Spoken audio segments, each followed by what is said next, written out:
C block में 10 जगह आपको अफीम गांजा जो नशे की हरियाणा मार्क शराब चाहिए मिलती है नहीं मिलती है? बोलो मुझे जवाब दो। मिलती है ना? अफीम मिलती है, अरे सब गांजा गांजा मिलता है, स्मैक मिलता है। मिलता है ना? हरियाणा ब्रांड की सारी दारू मिलती है। मिलती है नहीं मिलती हाँ, है? सब ब्लैक में मिलता है। तुझे कुरान की कसम है। हाँ, ब्लैक में मिलता है। ब्लैक में मिलता है ना? ये अल्लाह मियाँ करते हैं और ऊँट काट दे जाते हैं अल्लाह के नाम पर कुर्बानी, भैंसा काट दे अल्लाह। और भाई ये फिर भट्टन भी कर जाता है तो फिर वैसा ही तो मन होगा। झंडा लगा दिया मस्जिद में। अरे हाँ, हम झंडा तुम्हारा अब हम मस्जिद में लगाएंगे शुगर खाने वालों के और ऊँट खाने वालों के। जहाँ अपना इतना पवित्र झंडा वहाँ लगाएंगे जाके। देखिए यहाँ पर एक अम्मा है और अम्मा कुछ काम कर रही है, अपना ब्लाउज का सिलने का काम कर रही है। और इस वक्त हम जहांगीरपुरी के जी ब्लॉक में मौजूद हैं। ये जी ब्लॉक है और मस्जिद वाली साइड सी ब्लॉक है। अम्मा से बात करेंगे कि क्या परिस्थितियाँ थी। अम्मा, ये जो पथराव वथराव हो रहा है इसके बारे में पता है आपको? अरे हम अपने घर में सुई चला रहे हैं, हमें क्या पता है? अरे हम तो गए थे निकल के बाहर, तो देखे तो छोटे छोटे बच्चा बड़े बड़े सब चिल्लाए घूमे रहे और वहाँ तक भाजते आ रहे, पत्थर मारते आ रहे हैं। और क्या कहते हैं, और हमारे लोग इधर उधर भागे रहे, सब दरवाजे बंद कर रहे थे। और क्या? अच्छा ये बताओ, सबसे ज़्यादा पत्थर हिंदुओं ने चलाई या मुसलमान ने? तो चलाई ना, हिंदू के हाथों में ही ना आए थे पत्थर। हाँ, हिंदू का हमारा कुत्ता मारे तो डंडा ना हो तो हमारे घर में तो हम पत्थर का चलाएंगे। हाँ। अच्छा, मुस्लिमों के बारे में कैसा सोचती हैं आप, मुसलमानों के बारे में? अरे हम तो ठीक ही सोचते हैं जैसे हमें तैसे, लेकिन आज देख लिया ना करतब कैसा है इनका। अब ऐसे पागलन की तरह भाजे आ रहे हैं जैसे कि पत्थरन पर बरसाव कर रहे हैं। चप्पल मिल रही है, जूता मिल रहा है, पत्थर ही मिल रहा है, डंडा मिल रहा है, हाथ में तलवार हैं। वो तो कह रहे हैं कि हिंदू तलवार लेके घूम। हाँ, हिंदू में तलवार है, कम हिंदू के घर में काम में देख लो कि तलवार उनको काम है। हमारे घर में अच्छा, ये खुद से करते हैं या इन्हें कोई चलाने वाला कोई है, कोई गुरु? होगा कोई गुरु है, ये नंगे लुच्चे का अपने आप से करेंगे। वो क्या बात बता रही थी तुम अभी के, जैसा खाया क्या था वो मन? क्या इनको दिमाग होगा? क्यों? ये जैसा खाता है इंसान वैसा ही दिमाग होता है। हाँ। हम सब्जी दाल और रोटी खाते हैं तो भगवान के गुण गाते हैं। ये अल्लाह मियाँ करते हैं और ऊँट काट दे जाते हैं अल्लाह के नाम पर कुर्बानी, भैंसा काट दे अल्लाह। और भाई ये फिर भट्टन भी कर जाता है तो फिर वैसा ही तो मन होगा। फिर कहा इन्हें अन्न की और अच्छे खाने की कोई थोड़ी ना रहेगी। तो आप ये कहना चाहते हैं जैसा खाएगा अन्न वैसा होगा? वैसा ही मन होगा। हाँ, जैसा खाना तुम खाओगे वैसा ही मन हो जाएगा। एक नेता है मुसलमानों के नेता, ओवैसी कह रहे हैं। नहीं, जो लौट गए कल आए ना आ नहीं दिए। हाँ, वो कह रहे हैं कि मस्जिद तोड़ दी, मंदिर तोड़ा ही। कहाँ तोड़ दिए मंदिर और कहाँ तोड़ दी मस्जिद? मैं तो देख के आई हूँ, ना मस्जिद टूटी ना मंदिर टूटा। वो जो फालतू की जगह थी मंदिर की भी टूटी है और मस्जिद की भी टूटी है। तो कोई नहीं आया। 16 अप्रैल को जो घटना हुई है वो शोभा यात्रा में दंगा हिंदुओं ने शुरू करा था या मुसलमानों ने? हिंदू कौन से करेंगे? हिंदू तो नाचते गाते बजाते जा रहे थे इधर से और ऐसे करके निकले पहले, ऐसे करके। और ऐसे वही सड़क, वही तो सड़क है वहीं से। हमें तो ये भी पता नहीं कि कहाँ है वो है क्या नाम। तो वहाँ थे अपना टीवी के लिए वहाँ गए थे, वहीं के गिर गए। हाँ हाँ, टीवी गए तो वहीं, मतलब वो तो निकल गई थी आगे। तो कह रहे बहुत जोर से लड़ाई है रही है, देखो इधर भी इधर सब जगह रास्ता रुक गई, सब बंद है गए। वो कल एक मुस्लिम औरत से हम बात कर रहे थे, वो कह रही थी कि हमारी मस्जिद के सामने जय श्री राम के नारे लगा रहे थे।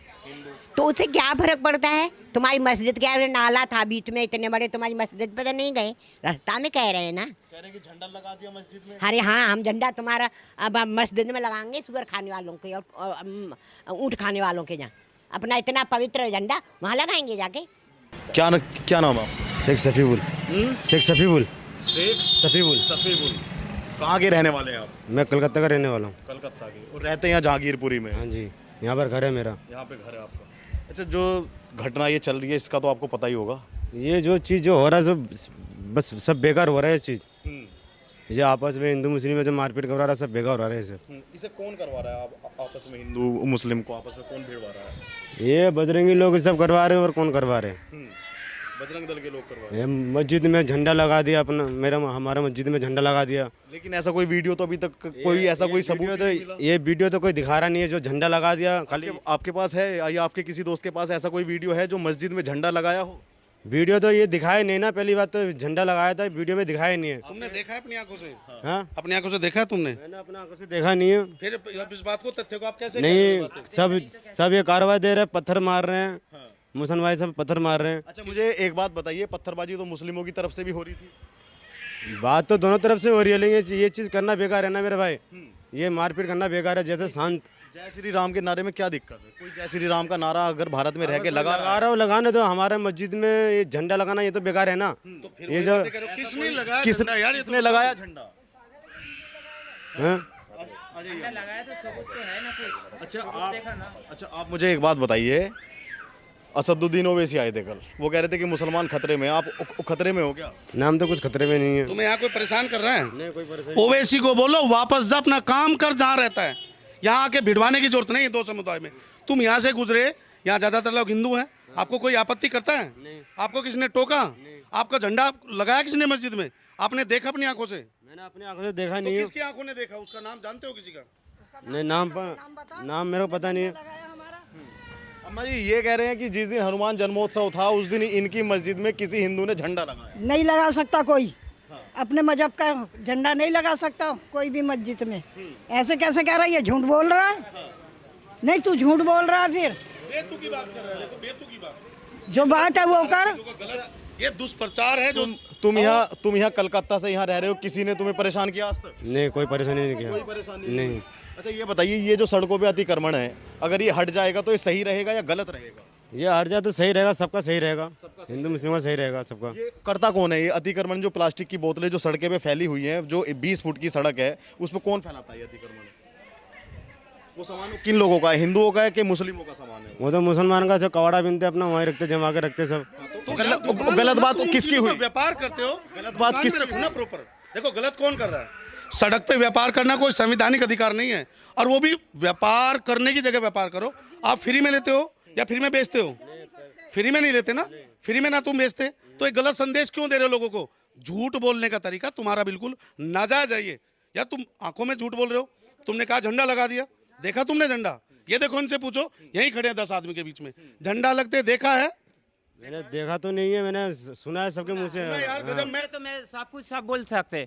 मैं भी स्कूल का खाना लेकर आता हूँ यहाँ पे एमसीडी का। इसी रास्ते से सी ब्लॉक से कोई आने की मुश्किल है। हाँ स्कूल का गाड़ी लेकर आता हूँ, कोई थोड़ा सा लग जाएगा तो उल्टा पलटा या मारूंगा, ऐसा करूंगा ऐसा बोलता रहता है। मुस्लिमों के मजहब में, इस्लाम के मजहब में जब शराब पीना हराम है, छूना हराम है, तो बियर की बोतलें आई कहाँ से? ये मेरे को पता नहीं, मैं यहाँ था नहीं। ठीक है, पेट्रोल पंप कहाँ से आई? देखिए वो माता जी पूछ रही हैं, उनकी उम्र बोल रही है। पेट्रोल पंप कहाँ से? तुरंत के तो नहीं बन सकते। अवैध रूप से मीट कटान किया जाता है, अवैध रूप से। सी ब्लॉक में 10 जगह है। आपको अफीम, गांजा, जो नशे की हरियाणा मार्क शराब चाहिए, मिलती है नहीं मिलती है? बोलो मुंह से, जवाब दो। मिलती है ना? अफीम मिलती है? अरे सब कुछ गांजा मिलता है। गांजा मिलता है, स्मैक मिलता है। मिलता है ना? हरियाणा ब्रांड की सारी दारू मिलती है। हाँ। मिलती है नहीं मिलती है? हाँ, ईमान सब से ब्लैक बोलो। में मिलता है। तुझे कुरान की कसम है। हाँ ब्लैक में मिलता है। ब्लैक में मिलता है ना?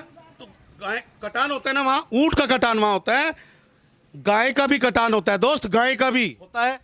गाय का कटान नहीं होता यहाँ। बड़े का होता है, बड़े का होता है। बकरा भैंसा करता है नहीं करता हाँ, है? करता है ना? हाँ। अनलीगल रूप से चल रहा है ना? कोई लाइसेंस प्राप्त नहीं है, किसी को एमसीडी एक भी लाइसेंस नहीं है। झूठ की राजनीति तुम करते हो, तुम्हारे नेता करते हैं, तुम्हारे वो दलाल करते हैं। और झूठ तुमने अभी कैमरे के सामने बोला कि मस्जिद पे झंडा बांध दिया। किसने बांध दिया जी झंडा? मेरे भाई सुनो, आप भाई हो मेरे, लेकिन सच बोलो, सच। हम आपस में भाई हैं, ये गलत बयानबाजी नहीं करनी चाहिए। अच्छा देश में तुम बता रहे हो बुलडोजर को लेके क्या कहना चाहोगे? जो बुलडोजर बुलडोजर बाबा चलेगा, पुष्पा नहीं चलेगा, बुलडोजर बाबा चलेगा। ये योगी आदित्यनाथ नहीं है, ये बजरंग बली बाबा है, ये सालासर वाले बाबा है, ये मेहंदीपुर वाले बाबा है। बाबा का बुलडोजर चलेगा। अवैध अतिक्रमण पे 15 दिन बाद फिर चलेगा। ओवैसी कह रहे हैं कि मस्जिद पे चलेगा, मंदिर पे नहीं चलेगा क्या? देखो ये बेतु की बात है, उसका कोई भरोसा नहीं है। वो खुद पे पिछले चुनाव में गोली चलवा लेता है, खुद की सुरक्षा बढ़वा लेता है, 4 दिन बाद उन हादसों पे स्टेटमेंट नहीं देता। बेपैंदी का लोटा बिन बुलाए यहाँ आएगा झूठा, आज भी आ रहा है सामने। उससे कौन पूछ रहा है भाई साहब? आप अपने खुद के हालात सुधारिए। राजनीतिक ग्राफ जीरो, हर जगह हस्तक्षेप, समाज को तोड़ने का काम, ना कि जोड़ने का काम। भारतीय नियम अनुसार जो कानून में इनके लिए सजा बनी हो, वो इनको सजा देनी चाहिए। इनकी लोकसभा की सदस्यता रद्द कर दी जानी चाहिए और देश की राजधानी में राष्ट्रपति शासन लगा देना चाहिए, क्योंकि यहाँ का बिजली पानी मास्टर तो गायब है। वो तो गुजरात में ग्राउंड ढूंढ रहा है। अभी पंजाब का बेवकूफ़ बना के आया, उसको कोई काम नहीं है। केवल और केवल बेतुकी बातों की राजनीति करने की। तो कपिल सिब्बल जी के बारे में क्या कहना चाहेंगे, जो सुप्रीम कोर्ट से एकदम स्टे लेके आ जाते हैं कि बुलडोजर अभी नहीं चलेगा, 2 हफ्ते के लिए पोस्टपोन कर दिया जाता है। माननीय कपिल सिब्बल को कपिल सिब्बल जी ना कह के केवल कपिल सिब्बल कहा जाए, क्योंकि ये दिल्ली से ही सांसद थे और कांग्रेस राजनीति में केंद्र में मंत्री भी थे, बड़े विवादित और करप्ट सांसद थे, मंत्री भी थे। इनका हमेशा से जुड़ाव दूसरे गैंग से रहा है। ये टुकड़े टुकड़े गैंग को सपोर्ट करने वाले हैं, ये उसी विचारधारा के लोग हैं। ये किसको बचा रहे हैं? ये उनको बचा रहे हैं जो देश को तोड़ रहे थे, ये उनको बचा रहे हैं जो दिल्ली को दहलाना चाहते थे, ये उनका सपोर्ट कर रहे हैं जो आए दिन देश को टुकड़ों में बांट रहे हैं। संविधान के मंदिर में, कानून के मंदिर में अगर ऐसे लोग रहेंगे तो कभी यहाँ न्याय नहीं हो पाएगा। कपिल सिब्बल जैसे लोगों का संदेश पूरे देश को, आप मान्यवर बचाना किसको चाहते हैं? उन गैंगवारों को जिनके दर्जनों मुकदमे निकले हैं।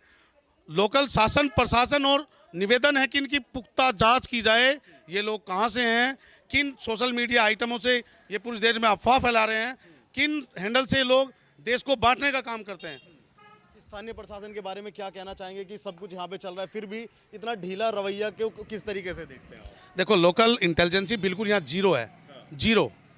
एक आदमी कानून के डिस्ट्रिक्ट कोर्ट में जाके अगर ऐसे बोलता है डरने का नहीं, तो इसका इलाज है पंजा बाबा का, बाबा का पंजा। ये देखिए, बाबा का पंजा है और बाबा का बुलडोजर दिल्ली में चलेगा। बाबा in the sense Bajrang Bali बाबा। ये संदेश सीधा उन लोगों के लिए है जो देश में विदेशी मूवमेंट को चला रहे हैं। ये वो गद्दार लोग हैं, ये जो मुल्क को बेचने का काम करते हैं। हम विश्वास करते हैं भारतीय संविधान में, तिरंगे में और देश की भावना में। हम देश को तोड़ने वाले लोग नहीं हैं। अगर कोई देश को दहलाने की कोशिश करेगा, हम उसको नोच लेंगे, इस कील को पूरा जड़ से निकालने का प्रयास करेंगे। सुप्रीम कोर्ट के फैसले का सम्मान करते हैं, स्वागत करते हैं, क्या किस तरीके से देखते हैं आप? मैं देश का एक आम नागरिक, मैं देश के माननीय सर्वोच्च न्यायालय के फैसले का स्वागत करता हूं। देश ने, माननीय सर्वोच्च न्यायालय ने आगामी त्योहार को देके डेट आगे दी है, लेकिन उन्होंने साथ में साथ ये भी कहा है कि अवैध अतिक्रमण तो हटेगा। इस बात को भूले ना मान्यवर। अगर किसी को भ्रम बहम हो, कपिल सिब्बल के घर जाके देखें। इन देशद्रोही, इनको सिब्बल ना कह के देशद्रोही सिंबल कहा जाए। इनकी गलत नीतियों ने इस देश को तोड़ा है 75 सालों तक। इस वर्ष हम आज़ादी का अमृत महोत्सव मना रहे हैं, जो हमारे लिए सौभाग्य बात है। ऐसे दुर्भाग्यपूर्ण घटनाओं को उनको समझाना चाहिए, ना कि ऐसे लोगों का एजेंट। उसको तो अगर कहा जाए कपिल सिब्बल देशद्रोहियों का एजेंट है, उनको बचाने का काम कर रहा है। मैं देश की माननीय सर्वोच्च न्यायालय से और प्रशासन से हाथ जोड़ के विनम्र निवेदन है कि ऐसे लोगों को देश से जूते मार के भगा देना चाहिए और उनके खिलाफ माननीय न्यायालय के मानकों के अनुसार सख्त से सख्त रासुका जिन लोगों पे लगी है, जो उसमें लिप्त हैं, उनके खिलाफ सख्त से सख्त कार्रवाई करने की मांग करता हूं।